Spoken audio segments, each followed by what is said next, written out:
வணக்கம் நண்பர்களே. காய்கறி வாங்க போன இடத்துல ரோட்டோர கடைக்காரரிடம் இந்த பெண் செய்த காரியத்தை பற்றி தான் நாம் இந்த வீடியோவில் பார்க்க போகிறோம். நான் காய்கறி வாங்க கடைக்கு சென்றேன். அங்கே எனக்கு முன்பு ஒரு பெண்மணி வாங்கி கொண்டிருந்தார்.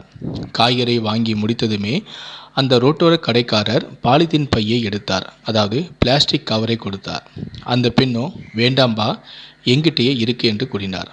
அதற்கு அந்த கடைக்காரரோ, ஏமா பழைய அழுக்கு படிஞ்ச பாலித்தீன் பையெல்லாம் எடுத்து தூக்கிட்டு வரீங்க, உங்களுக்கு கொடுக்குற இந்த ஒரு சின்ன பிளாஸ்டிக் பையால் நான் என்ன குறைஞ்சா போயிடுவேன் அப்படின்னு சொல்லிட்டு ஏனமாக பேசினார். அப்போ அந்த பெண் பதிலுக்கு சொன்னாங்க, நீ பெரிய கர்ணபிரபுன்னு எனக்கு தெரியும்பா. இந்த கருமத்தால் தான், அதாவது இந்த பாலித்தீன் பையால் தான் என்னுடைய வீடும் குப்பையாச்சு, ஊரும் குப்பையாச்சு, நாடும் குப்பையாச்சு, இந்த உலகமே குப்பையாயிருச்சு. மண்ணில் போட்டாலும் மண்ணும் கெட்டு போகுது, எரிச்சு விட்டாலும் காற்றும் கெட்டு போகுது. அதுக்காக ஏன் நல்லா இருக்கிறத குப்பையில் போடணும்?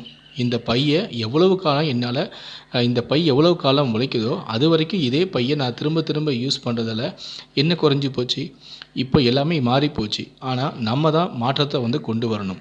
தினமும் புதுசு புதுசாக யூஸ் பண்ணுறதுக்கு பதிலாக இந்த பை எவ்வளவு காலம் உழைக்குதோ அது வரைக்கும் திரும்ப திரும்ப இந்த பையை நான் பயன்படுத்திக்கிட்டே இருப்பேன்.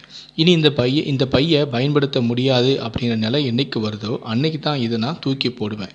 இப்படி செஞ்சாலே இதே மாதிரி எல்லாருமே செஞ்சாலே கொட்டுற குப்பையும் முக்கால்வாசி குறைஞ்சே போயிடும். பயன்படுத்திய பொருளை எடுத்து வச்சு திரும்ப திரும்ப பயன்படுத்தலை என்ன வைக்கும் அப்படின்னு சொல்லிட்டு அந்த பெண் முணுமுணுத்துக்கிட்டே அங்கிருந்தே சென்றார். சுண்டு விரலில் ஊசியால் குத்தியது போல சுல் என்று என் இதயத்தில் ஒரு வலி. படித்தவர்கள், பட்டத்துக்கு மேல் பட்டம் வாங்கி குவித்தவர்கள், நுனி நாக்கில் ஆங்கிலம் பேசுபவர்கள், அனைத்து மொழி செய்தித்தாள்களையும் தினந்தோறும் தவறாமல் படித்து பொது அறிவை வளர்த்தவர்கள், இதில் எத்தனை பேர் இதை யோசித்திருப்பாங்க? எத்தனை பேர் பின்பற்றுவாங்க?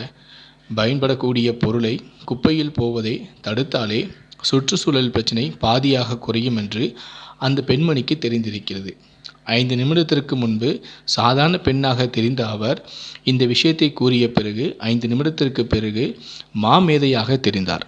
இந்த பெண்ணுடைய கருத்தை பற்றி உங்களுடைய கருத்துக்கள் என்ன அப்படிங்கிறத மறக்காமல் பதிவு பண்ணுங்கள்.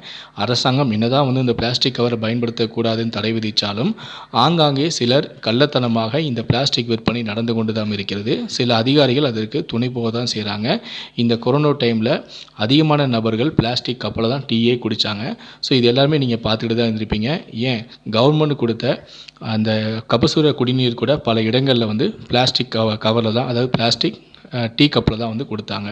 ஸோ இதெல்லாமே நம்ம நியூஸ்லேயே டெலிகாஸ்ட் பண்ணுறதை நம்ம பார்த்துருப்போம். ஸோ இதை பற்றி உங்களுடைய கருத்துக்கள் என்ன அப்படிங்கிறத மறக்காமல் பதிவு பண்ணுங்கள். மேலும் இது போல் பல வீடியோக்கள் பார்க்கணும்னு வச்சிங்கன்னா மறக்காமல் இந்த சேனலை சப்ஸ்கிரைப் பண்ணுங்கள்.